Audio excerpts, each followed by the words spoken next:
Well, that's beautiful. Great.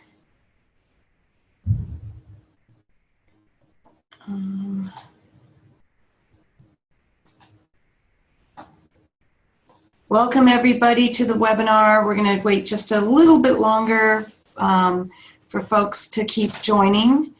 My name's Elaine Ikeda. I'll actually start going through some of the logistics around the call. For those of you who it's your first time to Zoom, welcome. I hope you'll enjoy this platform. It's pretty easy to navigate.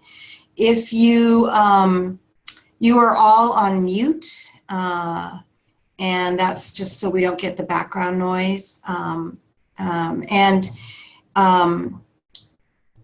want to just say, if you move your cursor down towards the bottom of your screen, what you'll see down there is a Q&A box, and throughout the presentation, we have an hour and 15 minutes, and there'll be time at the end for questions. So throughout the webinar, if you have a question, feel free to type it into the Q&A box, and I'll be monitoring that during the webinar, and we'll make sure we ask your question at the end.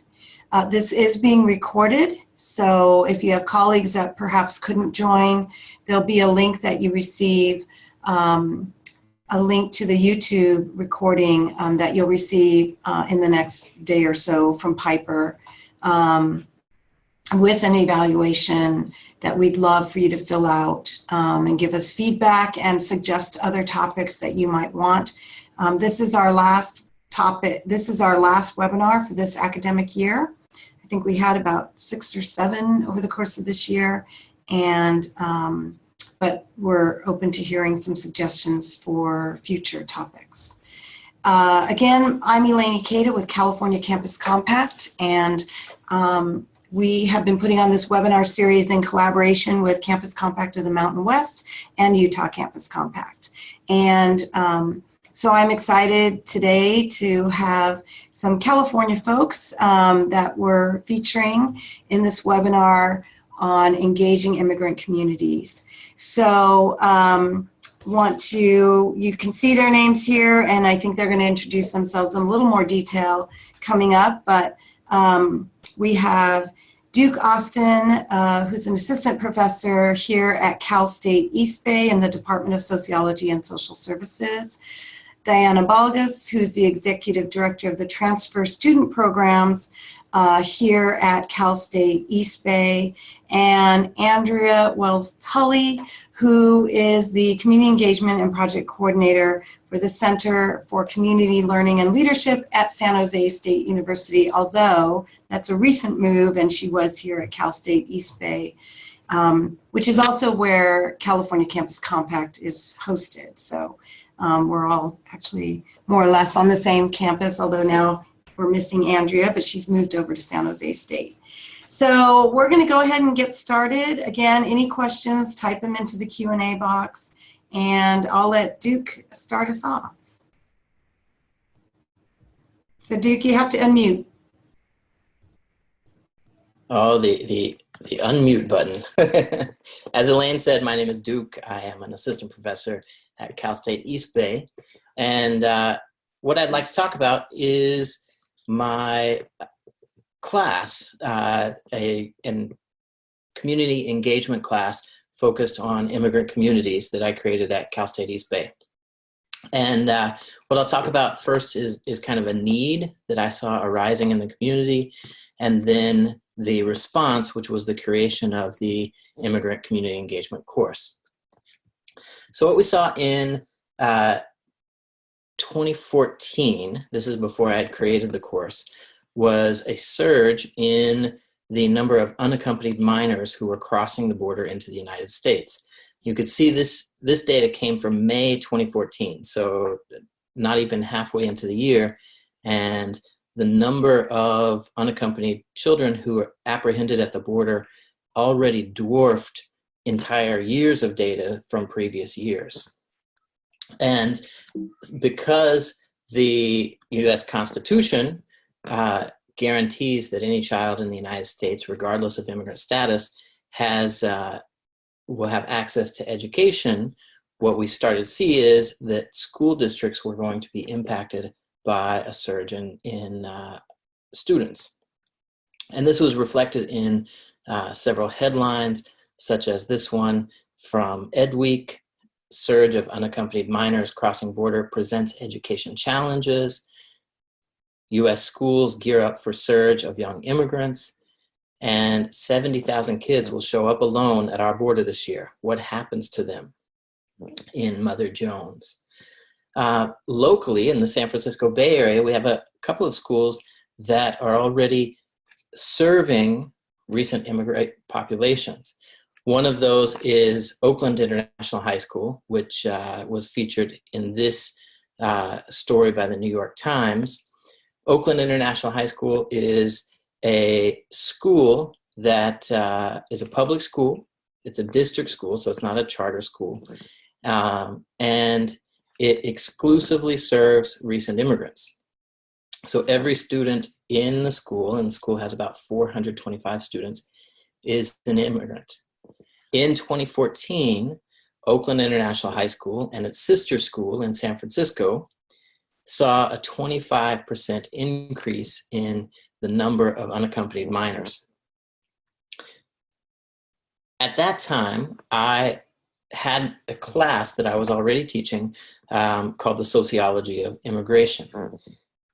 And I was working with San Francisco International High School and Oakland International High School.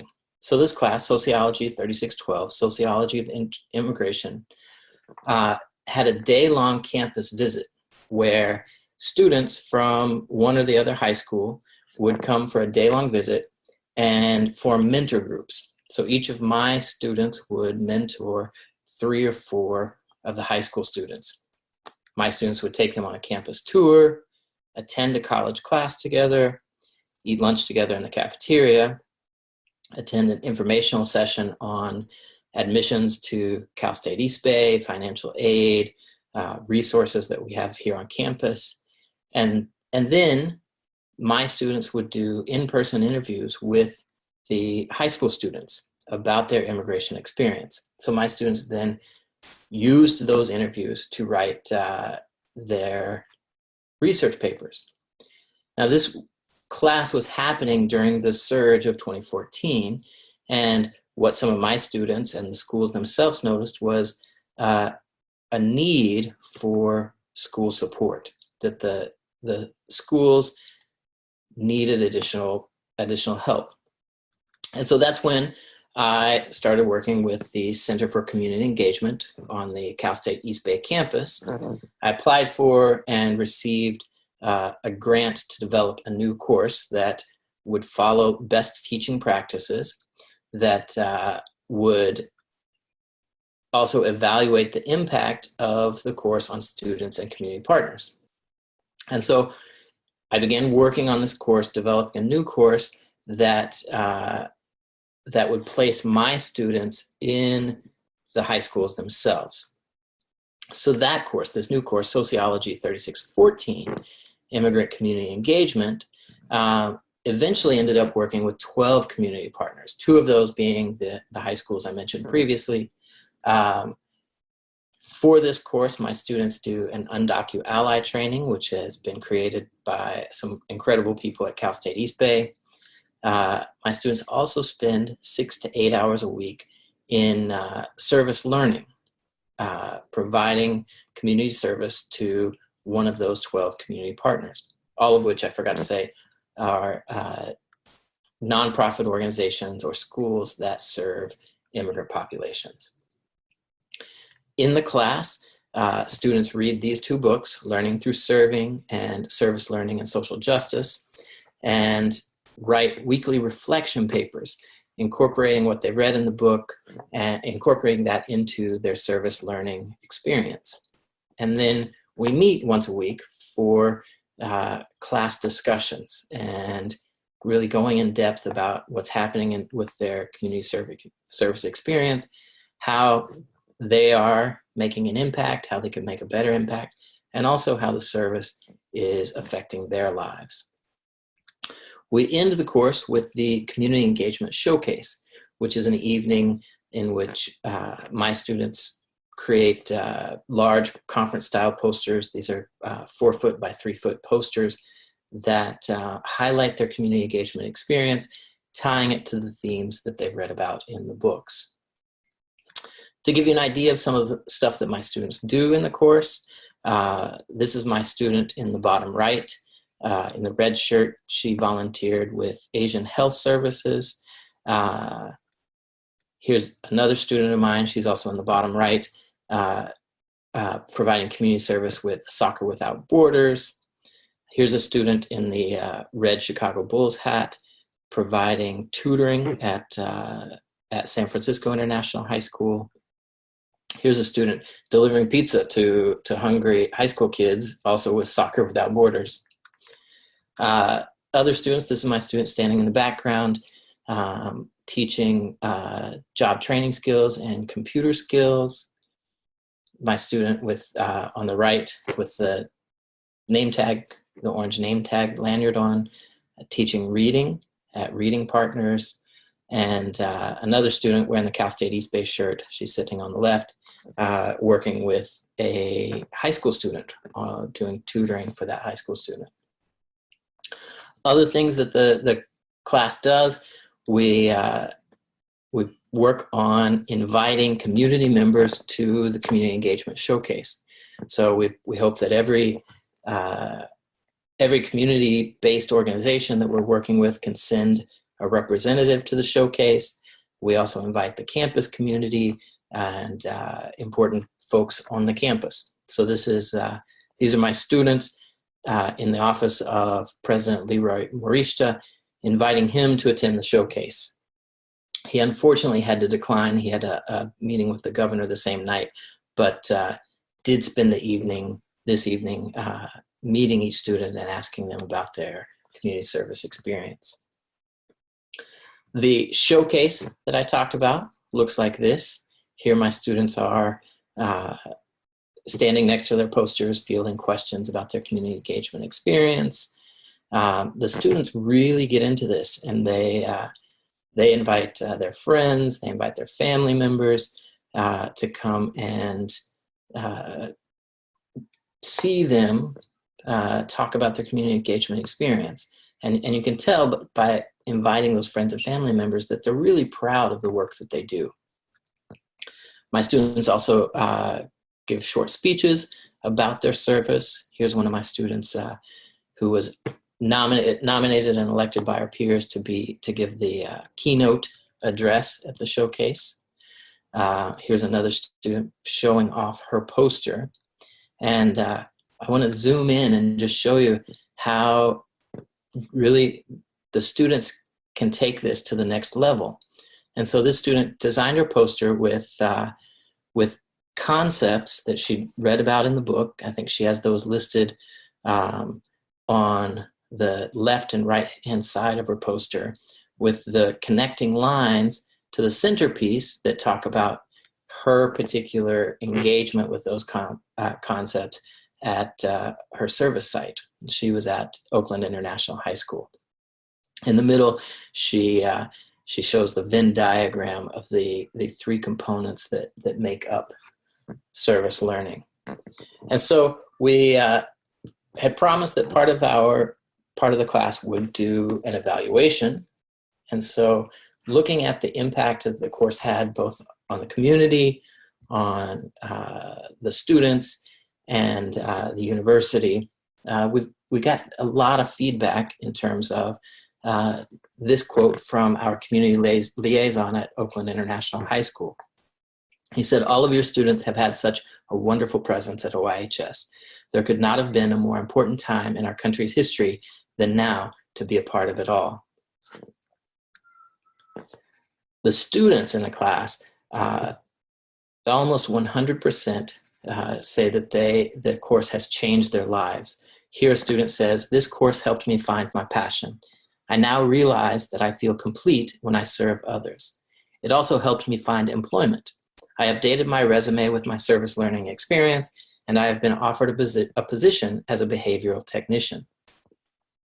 Now, interesting, I would say about a third of the students end up being offered either part-time or full-time employment positions at the organizations where they provide service.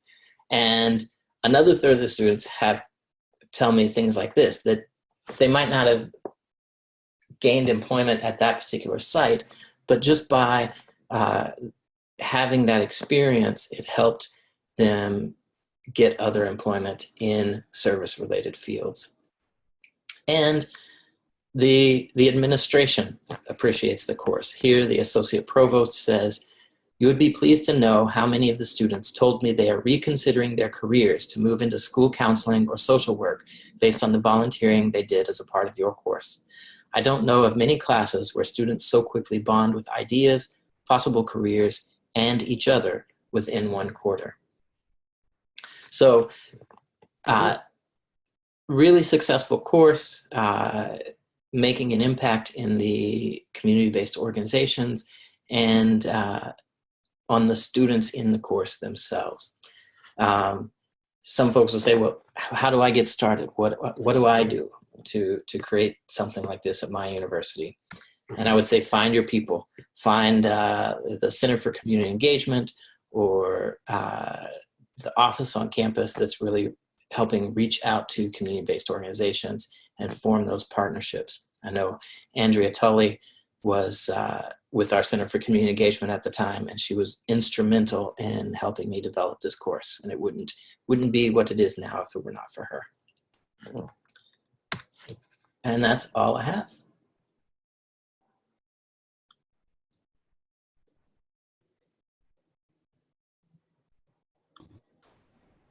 Thanks, Duke.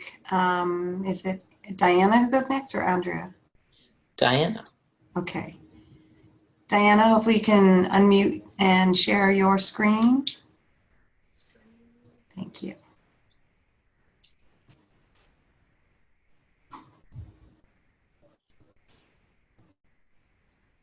While Diana's doing that, just a reminder, if you have any questions for Duke, go ahead and type them into the Q&A.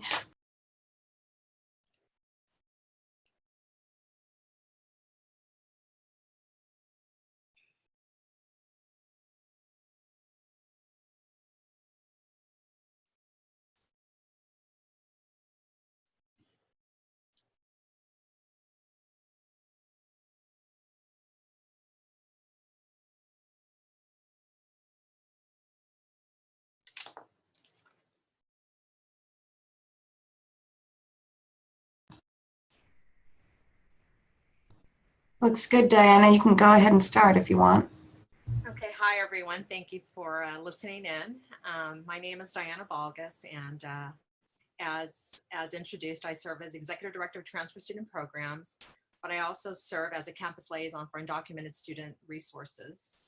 And so let's see, just a little bit of history here. Our Undocumented Student Resources was developed back in March of 2000. March 30th of 2018 is when we launched the program. And the program primarily is virtual, which I'll cover in a few minutes. But I think how Duke ended his presentation on finding your people.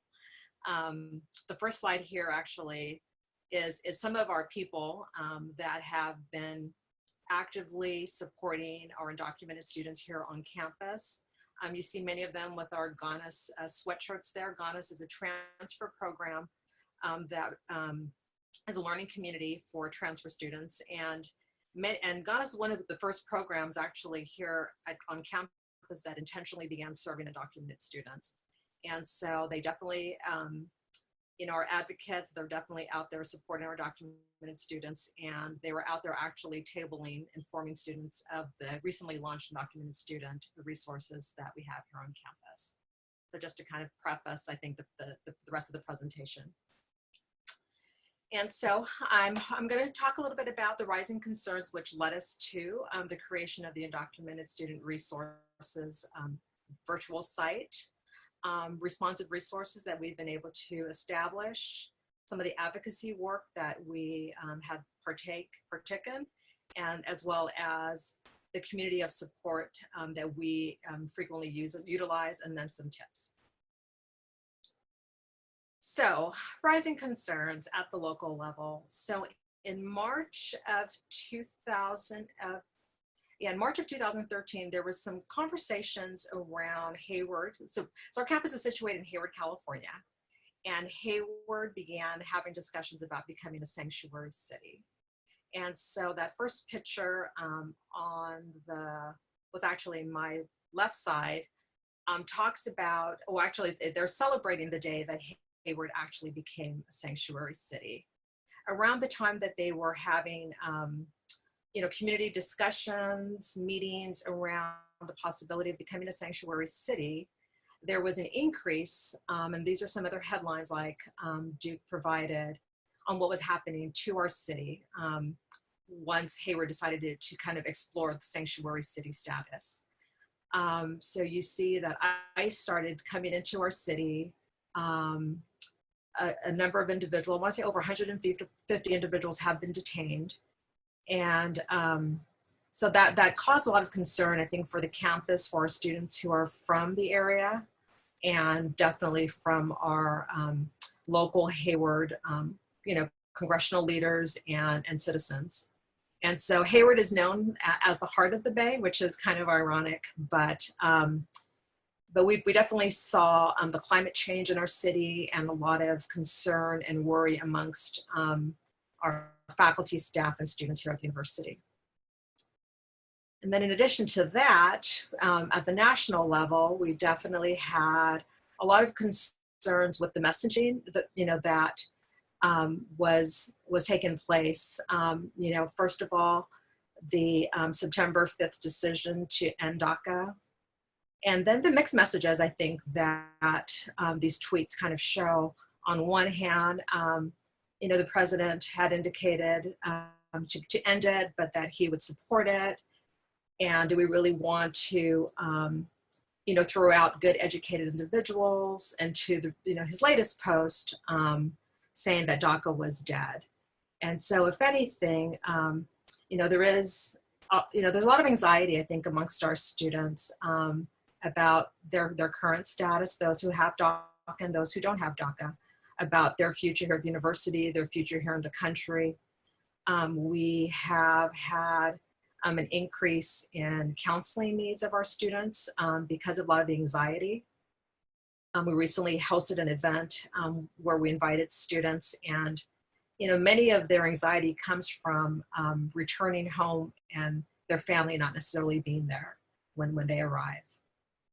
And so that has, I think, required us to respond to meeting the needs of our students, making sure that they have the care and support services necessary to be successful here at the university. So here's our responsive resources. And so as shared, we launched the Undocumented Student Resources program, and it's a virtual center right now. And it's really intended to, give students access and information that they need. Our Undocumented Ally program that Duke mentioned, mental health support, the Dream US Scholarship, as well as statewide, the CSU resources for undocumented students. So as indicated, we launched the Undocumented Student Virtual Center at the end of March. And it was really about to let students know that they have a place to go if they were unafraid to disclose their status, that there was a place for them to get the information that they needed to become connected with the support services that was available. And in addition to that is to find additional support like allies here on campus.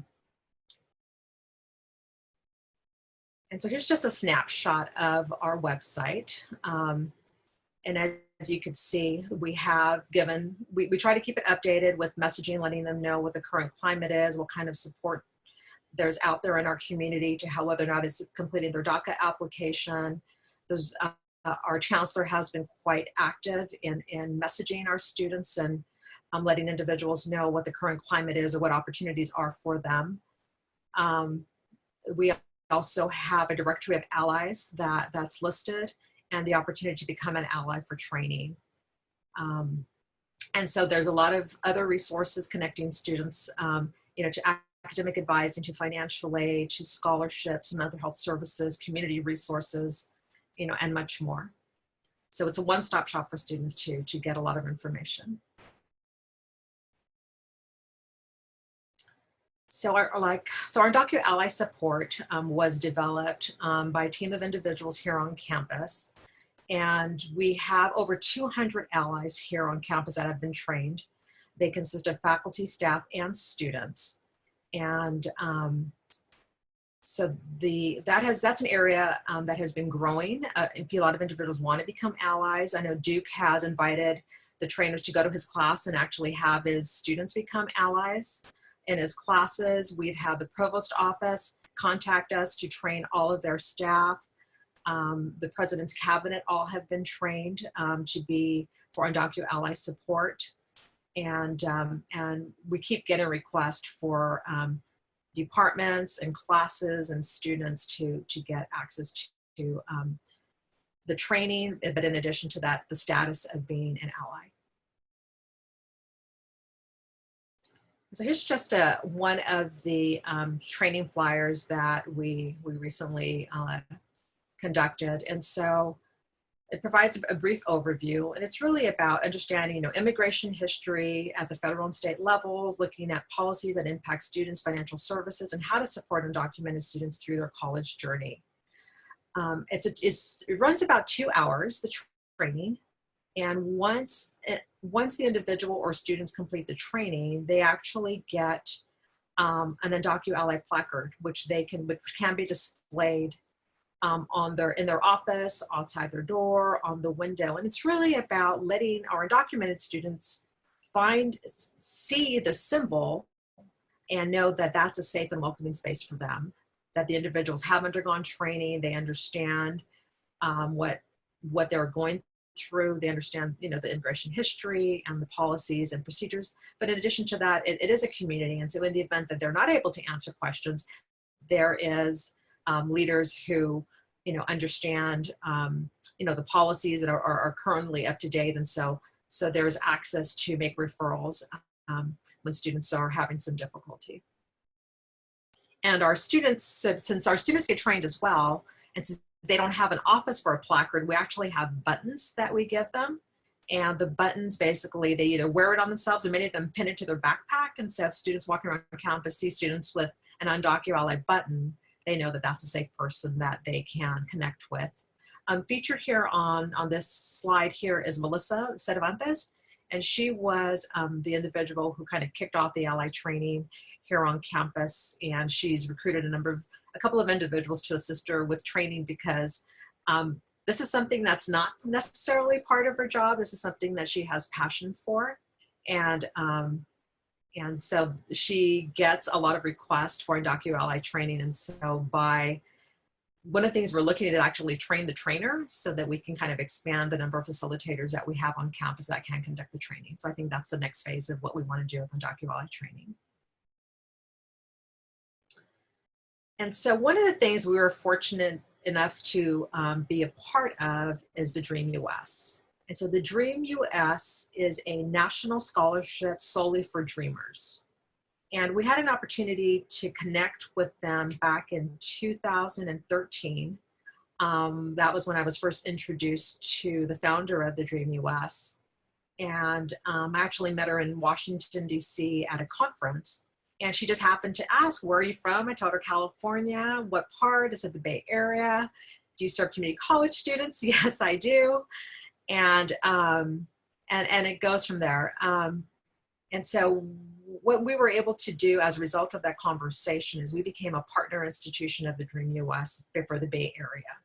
And the Dream US provides up to $25,000 in scholarships for dreamers. So it's $5,000 a year for 5 years. And currently we have, I want to say 22 scholars that have received that scholarship. And that has helped them a lot, since many of our students for sure don't have no access to federal aid, limited access to state aid. And for some of them, they come from out of state.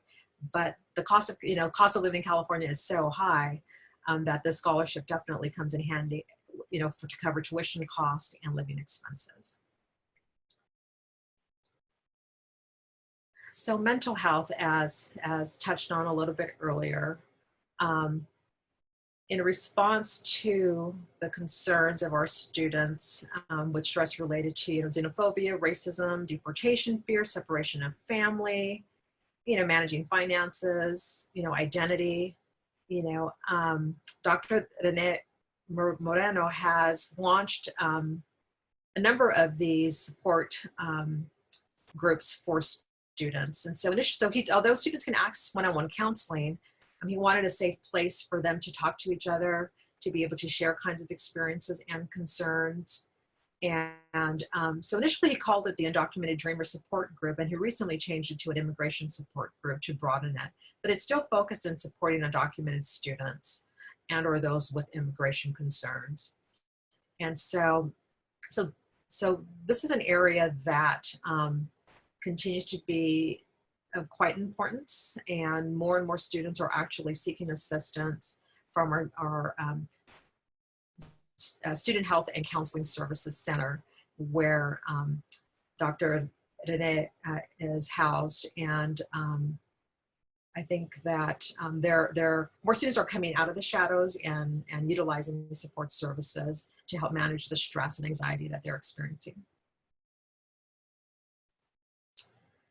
So up until recently, the CSU did not have a center for undocumented students. And I want to say it was like in June of this, I think it was April of this year, they went ahead and launched their website. And so it serves as a system-wide website connecting all of the dream centers across the state, as well as virtual centers across the state in one location. And so it provides a lot of information. That's kind of the central that we go to. And when DACA was rescinded, they were able to leverage a lot of support for legal support services in particular, and counseling support services. And students were able to go and renew their DACA through one of the nonprofits that were a part of the effort. And many times they waived the application fee. They provided the students with legal advice and legal counseling in completing their forms. And so that's usually where the most, the newest news, the latest news is posted on their website. And so, and our chancellor actually frequently comments on that particular website as well. But they talk about admissions and the DREAM Act and the California DREAM Act and various kinds of systems of support for them, financial aid and legal support services, as well as mental health. So one of the advocacy things that we did in May of last year was launch an Undocumented Student Resource Summit. And these were the keynote speakers. We had Sarai Salamanca, Antoinette Gonzalez, and Dr. Kent Wong. And Sarai is a founder of the Dreamers Roadmap. Dr. Kent Wong is a director of the UCLA Center for Labor Research and Education, and Antoinette Gonzalez is a regional immigration attorney. And it was a day long. Was from 10 a.m. to 2 p.m. In addition to the keynote speakers, we actually had concurrent sessions. And so we had a healing, connection, and reconciliation session, legal services throughout the day, educational resources by E4FC, and then contingency planning for our parents and legal guardians. And so in that particular session, they were able to come up with a plan in the event that they were detained, that they had the legal documents in place, and especially in the event that minor children would be affected. And so that was something that we launched with some funding we were able to receive from the President's Council for Underserved Communities. And here's just some pictures of the day. And we actually got to do a Snapchat screen, so that's the one in the middle there. So people were having fun with that. And so here's some other advocacy work that we did. In September of 2017, after the news of DACA being sunsetted, we went ahead and really blasted the campus. We posted the poster all over campus so that our undocumented students could let them know that we were in support of them, that we were standing with them, and we wanted to let them be connected to the website, but also let them know all the various support services that were available to them. And we launched 2 campaigns. So we launched the Defend DACA as well as the Protect Dreamers campaign. And it was really about, promoting the website services and to encourage students not to be afraid and to renew their DACA. And then to, and urge and push Congress to pass the DREAM Act. So this here is one of the activities that we did. We did a lot of tabling, promoting the services to the campus community. And we did a lot of postcard writing, so encouraging our campus members and students to write postcards, and then those postcards would be sent off to congressional leaders. And so during the Protect Dreamers Advocacy Week, which is October 16th through the 20th, these were some of the sessions that we held. We did a letter writing campaign with the postcards. We had a real talk protecting dreamers and their mixed status family. And we had students, we had a student actually who was affected, who came from a mixed status family, and shared her story when her husband was detained. And then we did the Support Dreamers, send a postcard to Congress, and then show your support on social media. So we sent over 300 postcards to congressional leaders from that particular campaign. And so we're going to community resources. These are some of the community agencies that we've had the opportunity to partner with. Educators for Fair Consideration is an agency that we frequently utilize. Centro Legal de la Raza has been a wonderful regional, or actually local nonprofit that actually has provided free DACA support to our students and actually physically paid for them to go on BART, escorted them to San Francisco, accepted their paperwork, and mailed it on their behalf. So they've been a wonderful organization to us.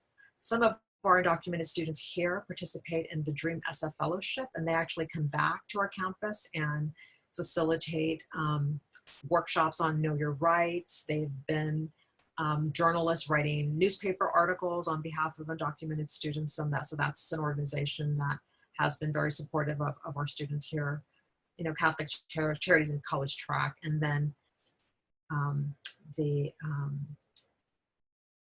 last one there, which was the agency that provided all of the free DACA renewal funding.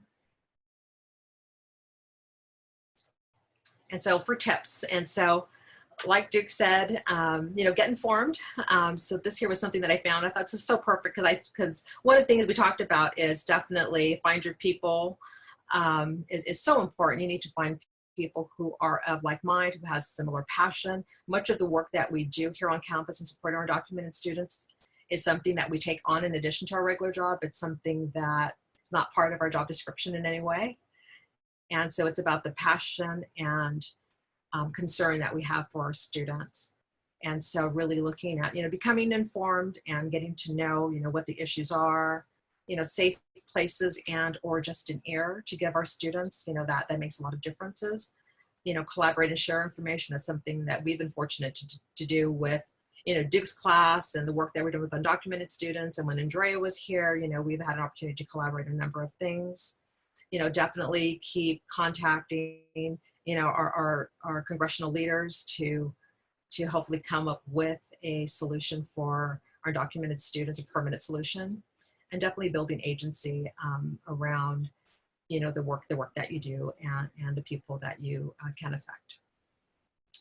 And so with that is it for me.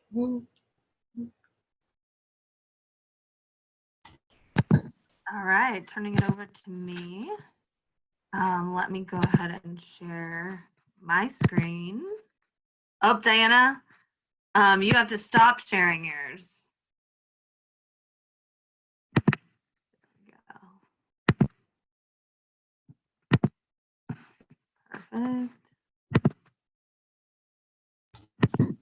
So Andrew, it sounds like your cursor must be right next to the microphone. It probably is. I'm on a very small laptop. Okay, got it. So hopefully I won't have to use it much anymore. So I'm going to be talking about Book to Action Immigration, a project we've been working on at Cal State East Bay this year. Some of you may know, if you're on the call, that are my colleagues. My last name used to be Andrea Wells. I'm now going by Tully at San Jose State University, and I used to be at Cal State East Bay. So that's why I was working on this project. So before I even get started talking about anything else, I really have to say thank you to Cal State East Bay for supporting our Book to Action projects over the years. Also the Campus Compact Fund for Positive Engagement, which provided funding this academic year to really scale this initiative. And none of this would be possible without the Hayward Public Library and the City of Hayward. So I really wanted to make sure I acknowledged them. So an overview of what I'll be talking about. I'll talk briefly about the Book to Action program model, give a brief history of Cal State East Bay's involvement with the Book to Action program model. I'll talk about what's been going on this year with Book to Action Immigration, and I'll give some tips for launching. So the Book to Action program model, it has 4 basic parts. It can be as small or as large as anyone wants it to be. The first is to read a book or an article and distribute that for free, if possible, to a group. Then discuss the book or article with a book group or in a class. Attend, watch, or listen to a lecture by a subject matter expert, or watch a movie based on the book's topic to get even more informed, potentially have a conversation or a Q&A around that session, and then act by volunteering or participating in an advocacy project within the community. The program model is pretty general and can be adapted to any size group, like I said. The toolkit is available on the California Center for the Books website. They have a very extensive toolkit for any topic you could really think of. We're focusing on immigration this year, but there's many topics, book suggestions, advocacy and service projects, all related to books within that toolkit. And it can be found on the California Center for the Books website, and I provided a link at the bottom of the slide. So a brief history, as Diana and Duke know, I can go off on this history for a long time because there's many intricacies to how we got Book to Action started on the Cal State East Bay campus, and I'll try to be brief today. So this program model did not start with us. Sally Thomas, the Hayward Public Librarian, learned about the model, I believe, in 2010 and brought it to the City of Hayward and the Hayward Public Library in 2011. It was the first Book to Action program launched in the state of California. And it was the book was Farm City, and it had to do with urban farming and food sustainability. The California Center for the Book and the State Library got wind of the model and her success, and they took up the initiative and started offering small grants for people in California to launch programs with their public libraries. Since then, 70 plus libraries have adopted the model. In 2014, Sally pitched the idea of Cal State East Bay participating in the Hayward Book to Action program to me. And then we launched our first collaborative program in the spring of 2015. And that was a Book to Action Music and Memory project. And there's a local news article about it, Can Music Ease Alzheimer's? What we were able to provide to this effort was some funding for free books to community and campus members. We provided access to faculty and student partners and volunteers, especially faculty who are subject matter experts, and also greater participation because Cal State East Bay has a large community and more people from the campus were involved in the effort. So from 2015 to 2017, Participation grew every year to 2017 when we confronted climate change. We had well over 2,000 people involved. The number of partners involved grew, nonprofit and local government agencies. Financial support from the university grew. We had a new director of general education, a new dean of undergraduate studies, and with them, the idea of combining our campus freshman read, which was separate from Book to Action all these years, combining those two into one connected effort, that idea was born. And it was written into our civic action plan for Campus Compact that our president signed. As I said, up until this point, the freshman read and the Book to Action efforts were separate. So fast forward to spring, summer 2017, deportations and the potential end of DACA was having an impact on our local and campus community.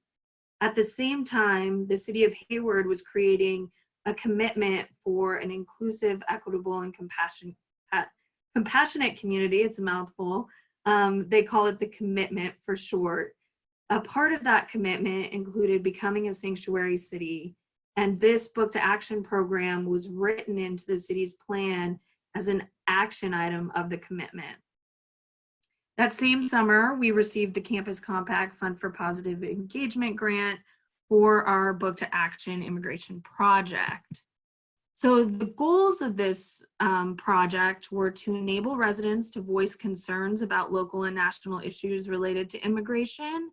Diana mentioned that there had been some deportations in the city of Hayward, so we wanted to provide a space that people could talk about that.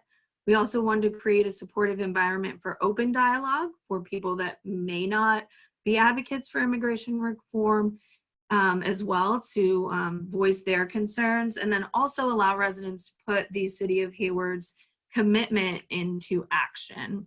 And this is one of the first action items in the commitment to be launched. So what have we done for Book to Action immigration? First, Duke kicked off the program on campus with a workshop on controversial topics, creating a positive discussion space that was right at the beginning of our academic year.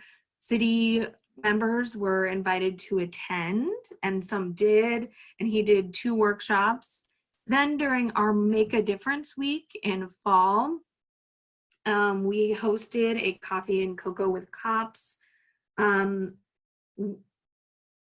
really open event on the campus, and the purpose was to get our university police officers to get the word out that our campus and city police do not contact, detain, question, or arrest individuals solely on the basis of or suspected of being a person that lacks documentation.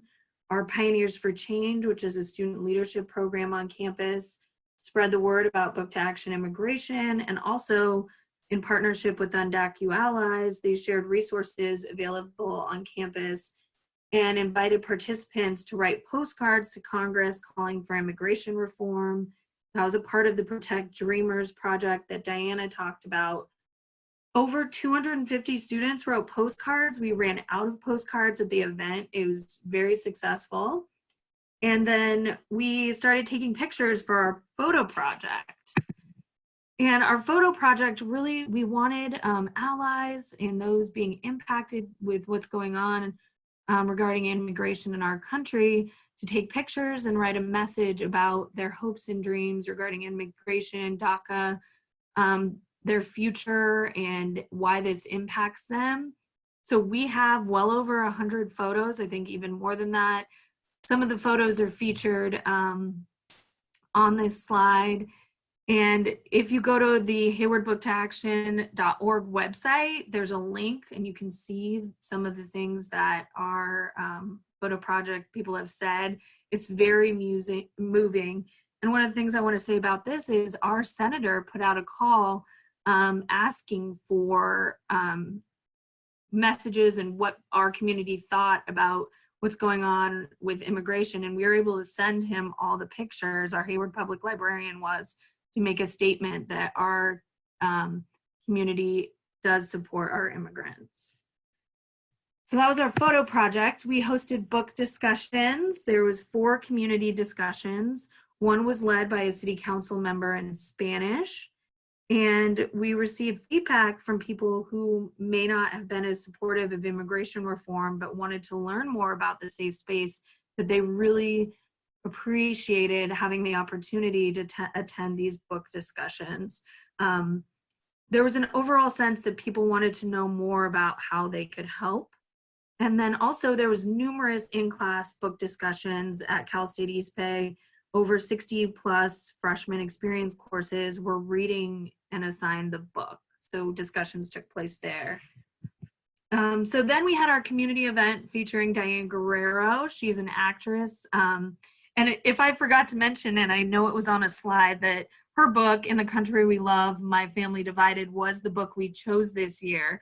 It tells the story of her parents being deported when she was young and how that influenced her entire life. She came to campus. In the morning, she was able to meet with some students in a sociology class, as well as students in a World House program at a local high school, which is immigrant serving and recent immigrant serving. So students in that class actually developed their own skit, Know Your Rights skit, in Spanish, and they were able to perform it for her. And they participated in a panel of what the current immigration questions and worry in our country, how that's impacting them. And then, so there's 100 people at that. And then we had 2 open community conversations with Diane Guerrero that had over 400 people each. It was sold out, and there was just a lot of people that wanted to hear her story. She was really moved to be on our campus and said that it was great to see that our campus is really walking the talk, not just saying they want to be advocates for the immigrant community, but trying to do things about it. So that was in February. And the next event is coming up in May 12th. It's called the Tennyson Day of Service and Community-Wide Celebration. The Tennyson area in Hayward is underserved. So we're going to get community members together with students from Cal State East Bay to kind of do some cleanup in the area, and then participate in a community-wide celebration potluck and have a resource fair for the community about know your rights, legal aid, health services, voter registration for those who are able to vote, and many more things to come. A part of that is going to be a muralist who's going to be there taking input from the community to incorporate a mural he's going to be creating to mark this moment that the city of Hayward declared sanctuary city status, and we want to declare that on a wall in the city of Hayward. We're also going to have our photo project continue at that event. And then eventually, once the mural design has city member input, it will be a paint by number mural where community members will be able to paint a portion of the mural designed by the muralist. So with all that, that's a brief, not so brief overview of our program. But I do want to give some tips for launching. So before I moved to San Jose State University, I'd been working on this project for over 4 years in different subjects. So one of the keys is to choose a relevant and engaging book or article. One of the biggest difficulties we had last year when we were talking about climate change was finding a book that wasn't too apocalyptic or too science heavy, that it wouldn't be as engaging. This year, since it's an actress that really resonated with the youth in our community, there was a very large interest and also with the subject matter because of what's going on in our country. I recommend people start small. So get a small group together. Don't go deep diving into having your entire freshman university class involved because it's a lot of logistics. Know your capacity and set realistic goals. When you get community members together and the city and a lot of partners, there's a lot of, we should do this, we should do that. But at the end of the day, who is that we going to be making it all happen? So know your current capacity and set realistic goals for what can happen. Consult key players and involve subject matter experts is the another tip. 2 people, Dr. Duke Austin and Diana Balgas, were 2 people I involved in this initiative because they have more expertise in this area than I do. My expertise is involving community partners and getting everybody to work together. Another tip is to be agile. Things change. Working with community partners, we originally had hoped that the mural would be ready to paint by number at the May 12th event, and it's not going to happen that way. So things happen, things change. Be agile, be ready, and be nimble to accommodate that. And then my final tip is to work with reliable partners. Know that these people will come through for you and make things happen. So it's not just one person taking on this effort. And with that, I will open it up for any questions anybody might have.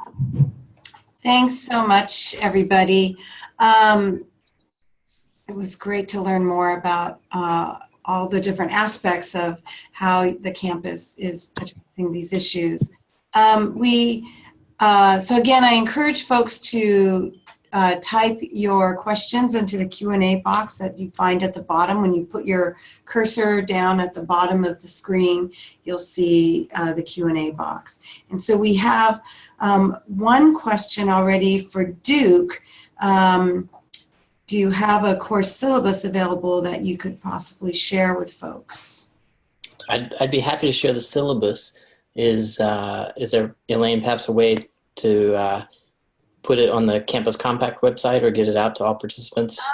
So perhaps if you have a PDF, then when Piper sends the evaluation out, we could attach it to the evaluation email, and that way. And the other choice is if only a few people want it, I mean, like Joe, you could type your email address right now into either the chat or the Q&A, and we could send it individually. But we could also, if you have it in a PDF and could get it to us in the next 24 hours, then Piper could send it out on Thursday. And Joe just put his email, so you could get that down. I will make sure you and Joe both get it. Okay, thank you. And so I encourage, again, any questions folks have. While we're waiting to see if there's any other questions that come in, I'll ask a question to Duke, because it came up in your presentation that some of the students and even the Associate Vice Provost mentioned that these students were making the link to their experience onto their resumes, or it influenced them getting a career. So I was just curious if you, and intentionally or explicitly, you know, in your teaching, in setting up the service learning, do you make an effort to explicitly have students think about how they could communicate this on their resumes, or is that just, well, anyway, do you do that so students can make that connection? I do indeed tell students that they should put this as a service learning experience on their resumes, and we do talk about how to frame that in a way that that is honest and looks good on the resume. You know, I feel like the course overall, it's got multiple goals. The goal that I talked about the most was serving community-based organizations that are serving immigrants, but it also is a learning experience for the students, and it helps them to build those kind of job skills. So it's built into the course, yes. Thank you. And just a note that Joe gave you a better email. And then Andrea, and you might have said, I might have just missed this, but did you involve students in the planning of the book to action? How did you, or were they involved in the implementation and the different things you put on? Yes. So actually, when I was at Cal State East Bay, I had the opportunity to hire two of Duke's former students. So they knew a lot about this issue. So they started working on it, but also the Pioneers for Change student leaders at Cal State East Bay were involved in some of the events and supporting the event. So there was student voice in planning. Absolutely. Great, thanks. So since a couple of you are expressing interest in the syllabus, we'll just have Duke send it to us as a PDF, and that way we can forward it out when we send out the link to the evaluation and to the YouTube channel where folks can watch this video. I don't think it'll be available to folks who are not, who look at the YouTube later, which is fine. I'm not sure Duke wants his syllabus out there for everyone, but definitely to anyone who registered for this webinar, you will get that sent probably on Thursday. So any other questions? Let's see. Can I say one thing about Duke's class? So I just want to shout out that this wasn't the most easy classes to get through the system. Two things happened. One, I had to work on an agency agreement for 1.5 years to get students to be able to serve, and we found a workaround. And also just getting it through the campus systems took a long time. And I just want to say that Duke just shows up and does the work and is undeterred. And he's really a mentor for his students. And that's why this really works for him, is because he does it, he cares about it. His students get jobs because he mentors them. So it's really how he shows up for the class that I really think is one of the reasons why it works so well too. That's great. And actually that raises a question for me, both for Diana and Duke. Well, for Duke, because you're in a department, are you finding that, how easy is it to find other faculty colleagues that is there an interest in other faculty coming to you to say, oh, I want to do something similar, or maybe Diana is a better person to ask, do people come up to you and talk about their interest in including this work into their coursework? So maybe Diana, maybe you can speak to it first, and then Duke could talk about the department experience. I think for me and for us, it depends what initiative. So in the event that we're launching an initiative, especially around when the climate changes, there's a lot of advocacy. People want to be involved in something. People want to support our students, and they reach out to us and say, is there anything I can do? Is there a way that I can help?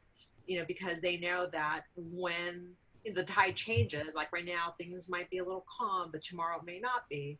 And so people are responsive to the ebb and flows of what's happening in the political climate that our students are currently in. And especially, I want to say between like September and like April, it was a very chaotic time period. And there was a lot of, faculty members saying, if you're going to form a committee, I'd like to serve on this particular committee.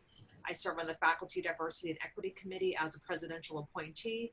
And I want to say every meeting that I attend, there's always an update about undocumented students.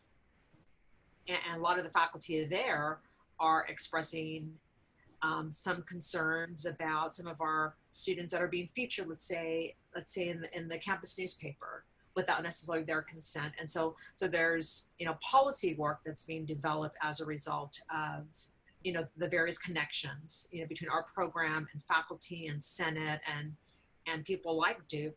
Duke is an awesome person to work with, and he's responsive, and it's infectious. Yeah, so Duke, maybe you can say a little bit, partly also about are you in a department that's super supportive of designing new courses like these? And is there interest from other faculty as well? Thanks. Well, first let me say thank you to Andrea and Diana. You humble me, and I appreciate the praise. It's great to work with both of you.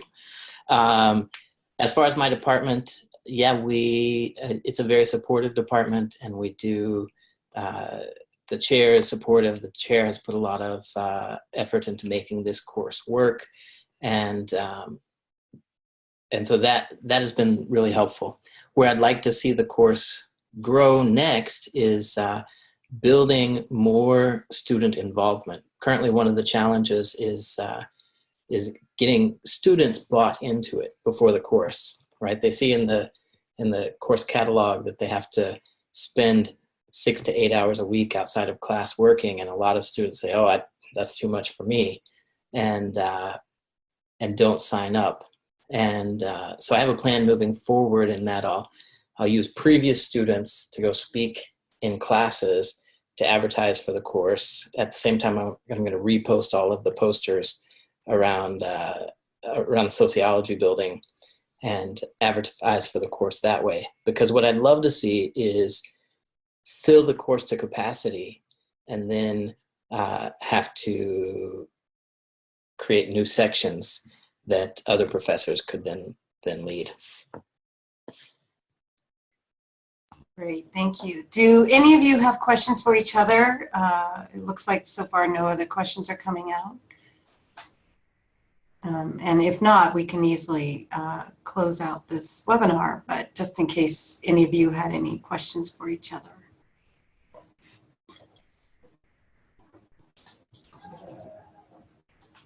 All right, so hearing none and seeing no other questions come in, we're going to go ahead and close this webinar. Thank you all very much for the time and energy you put into doing this webinar for us. And it sounds like our folks are happy and that they participated. We'll get the evaluation out and Duke's syllabus and get the YouTube link out to all of you shortly, probably on Thursday. So thank you all very much. We're going to go ahead and close the webinar, stop the recording, and exit. So.